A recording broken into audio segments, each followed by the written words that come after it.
Assalamualaikum warahmatullahi wabarakatuh. Perkenalkan, nama saya Sami Hafizur Rahman. Ingin mempresentasikan tugas PPKN tentang harmoni dalam keberagaman. Konsep harmoni dalam keberagaman. Tahukah kalian bahwa Indonesia adalah negara yang sangat berbineka dan syarat keberagaman? Kemajemukan ini kemudian dikemas dalam semboyan Bhinneka Tunggal Ika. Lalu apa saja keberagaman yang dimiliki bangsa Indonesia?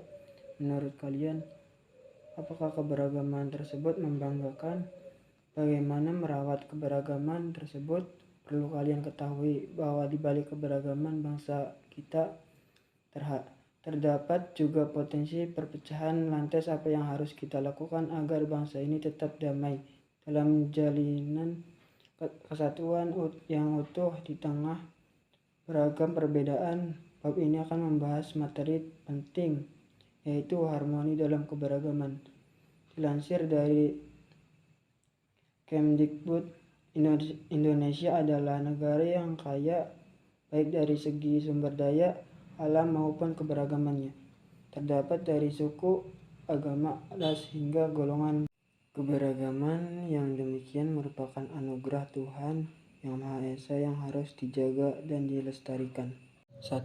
Arti penting dan manfaat harmoni dalam keberagaman. Tak hanya pakaian, adat Indonesia memiliki keberagaman dan kekayaan yang sangat melimpah. Contohnya penduduk dalam suatu kampung memiliki latar belakang, profesi, dan agama yang berbeda. Tetapi setiap minggu mereka bergotong royong membersihkan jalan kampung. Perilaku gotong royong tersebut menjadi wujud dan kesesuaian antara beberapa bagian meski mereka memiliki perbedaan. Demikian juga dalam kehidupan berbangsa dan bernegara.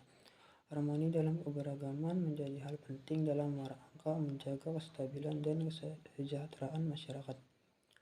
Harmoni dalam keberagaman kehidupan berbangsa dan bernegara mengacu pada hubungan yang baik antara individu dengan individu dengan kelompok, dan kelompok dengan kelompok yang berbeda dalam masyarakat, dengan menjunjung tinggi ras, budaya, dan sebagainya. Selain itu, membangun harmoni dalam keberagaman juga sangat penting dilakukan di dunia kerja. Dalam dunia kerja profesional, kalian dituntut memiliki kemampuan bekerja sama secara efektif dengan teman kerja yang memiliki latar belakang dan keterampilan yang berbeda. Membangun tim sosial yang saling melengkapi antara satu dan lainnya. 2. Pentingnya memahami dan menghargai keberagaman. Tercipta rasa saling menghormati antar sesama. Ketika masyarakat mampu memahami dan menghargai keberagaman, akan tercipta rasa saling menghormati dan toleransi yang dapat meminimalkan konflik antar kelompok. B. Meningkatkan kerjasama di antara kelompok masyarakat. Keberagaman dalam masyarakat dapat memperkaya sumber daya dan potensi masyarakat.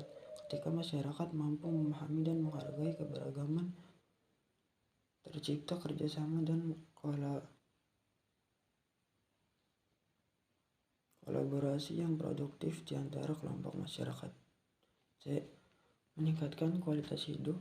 Pemahaman dan penghargaan terhadap keberagaman dalam masyarakat dapat meningkatkan kualitas hidup setiap individu atau kelompok dalam masyarakat karena adanya saling pengertian dan dukungan yang saling mempengaruhi dan menguatkan.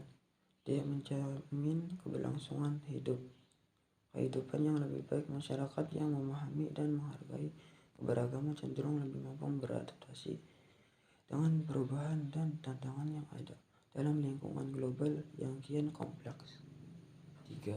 Pendorong penghambat terwujudnya harmoni.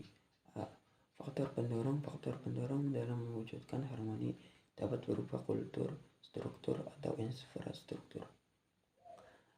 Nilai-nilai budaya. Menghargai perbedaan bangsa Indonesia memiliki kesadaran yang sama mengenai kultur atau budaya. Misalnya, menghargai sesama manusia adalah nilai-nilai budaya merupakan salah satu faktor pendorong dalam mewujudkan harmoni. Bangsa Indonesia memiliki kearifan lokal yang kental dengan nilai-nilai leluhur termasuk nilai untuk saling menghargai perbedaan. Sebagai contoh, terdapat istilah ngawongke wong pada masyarakat Jawa, sili asih, sili asih, sili asa, sili asih, dan sili asuh pada masyarakat Sunda. Sipakat taut pada masyarakat Bugis, ngaturang ayu pada masyarakat Bali, dan sebagainya. B. Faktor penghambat egoisme. Egoisme merupakan sikap atau perilaku yang mengutamakan kepentingan diri sendiri. Egoisme saling dianggap sebagai sifat yang berfokus pada diri sendiri dan kurang memperhatikan kepentingan orang lain. Secara psikologis, egoisme adalah salah satu ciri seseorang yang belum selesai dengan dirinya sendiri, sehingga kesulitan untuk berpikir di luar dirinya. Sikap egois dapat menghambat terciptanya harmoni karena seseorang yang egonya tinggi menyebabkan rendahnya kepedulian terhadap sesama anggota masyarakat. 2. Etnosentrisme. Etnosentrisme merupakan sikap atau pandangan suatu kelompok mereka budaya norma dan nilai-nilai yang mereka anut paling benar dan superior dibanding budaya norma dan nilai-nilai kelompok lain. Sikap ini dapat menghambat terciptanya harmoni dalam kehidupan masyarakat karena menganggap kecil budaya kelompok lain. 3. Eksklusivisme. Eksklusivisme merupakan suatu sikap atau pandangan yang meyakini bahwa hanya satu kelompok atau golongan yang mempunyai hak atau eksklusif terhadap kebenaran, tertutup terhadap individu atau kelompok lain. Dengan demikian, penting bagi masyarakat untuk terus meningkatkan kesadaran dan pemahaman atas keberagaman serta mencegah faktor-faktor penghambat yang memicu terjadinya konflik dan ketidakadilan dalam masyarakat. Dari saya, kurang lebihnya mohon maaf. Wassalamualaikum warahmatullahi wabarakatuh.